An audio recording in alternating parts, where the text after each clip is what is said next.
Saddam undoubtedly will receive the maximum penalty, he and his Iraqi accomplices. But what about the others, the non-Iraqis, Western businessmen, Western governments? Will they ever be brought before the court? In fact, the United States government was key in setting up the tribunal. One expert consulted early on by the Americans was Professor Sharif Bassiouni. The result, he says, is not what he expected. All efforts are made to have a tribunal whose judiciary is not going to be independent, but is going to be very strictly controlled. And by controlled, I mean the political manipulators of the tribunal have to make sure that the United States and other Western powers are not brought in cause. I think that the way the rules are going to be drafted are going to be to create almost total insulation for the U.S. and other major powers from any of these issues being raised.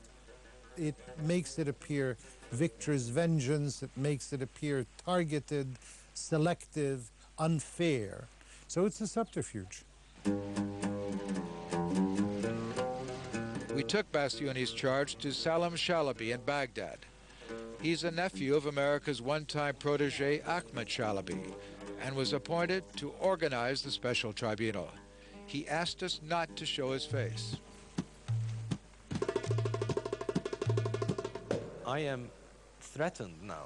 I mean, somebody was just visiting me, a military person.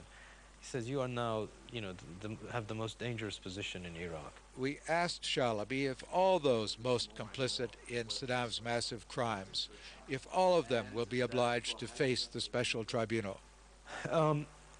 First of all, the statute of the tribunal makes it only, the only jurisdiction is for Iraqi citizens and residents of Iraq. So that's the statute, that's how the law was passed, okay? We're not here to try everybody in the world for what they did. Now, the whole purpose of this tribunal is accountability, and accountability for people who committed war crimes.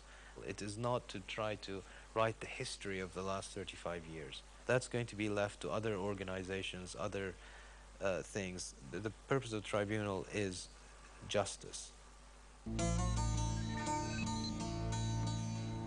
It was after that interview had ended that Salam Shalabi finally told us what he'd resisted saying while our cameras were running. If we had wanted to accuse non-Iraqis of complicity with the crimes of Saddam Hussein, it would have meant 5 years of negotiations with the Americans. And that wasn't possible, he said, because we Iraqis want a rapid trial.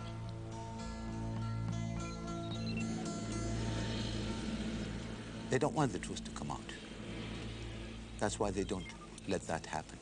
And this is why I want Saddam Hussein to be actually tried by independent court. Why independent? Because it's only through an independent court that we will know. I'm not interested in punishing or not punishing Saddam. I'm interested in knowing the truth. We have to make sure that we know what the story is.